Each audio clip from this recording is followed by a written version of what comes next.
Surski, a girdėjot, kad Cololo apsipjaustė?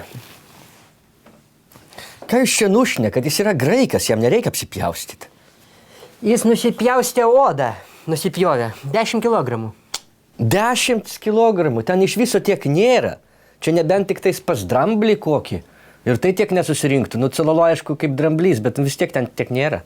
Jūs ne taip viską suprantat. Cololo sukūdo. Ir pas jį ant pilvo ir šonų atsirado odos, nu toks kaip ir laisvos odos per daug. Tai jisai nuvėjo pas daktarą ir skalpelio būdu tą perviršių pašalino. Palaukit, sugrįžkim prie mano supratimo. Jeigu sukūdus, kai sukūstama, atsiranda laisvos odos, tai jos atsiranda ne tik tais ant šonų ir ant pilvo. Tai jūs norit pasakyti, Cololo visur apsipjausti? Nu, nežinau, šitą interneto portalai nutyli.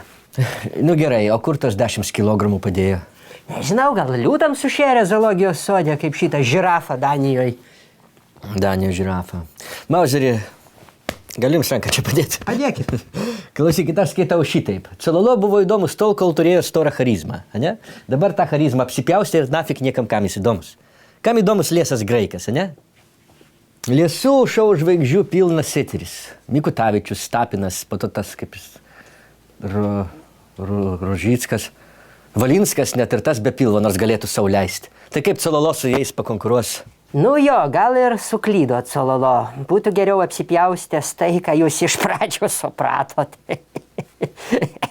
Sako, humoristam tai padeda. Va, aš jau esu išstudijavęs visą pasaulinio humoro chrestomatiją. Tikrai padeda. Nu ką, Vitalijau, nesustok? Varyk toliau, kai sako daktaras Vitkus padaro tai rekordiškai greitai, per 4 ir čiutački sekundės.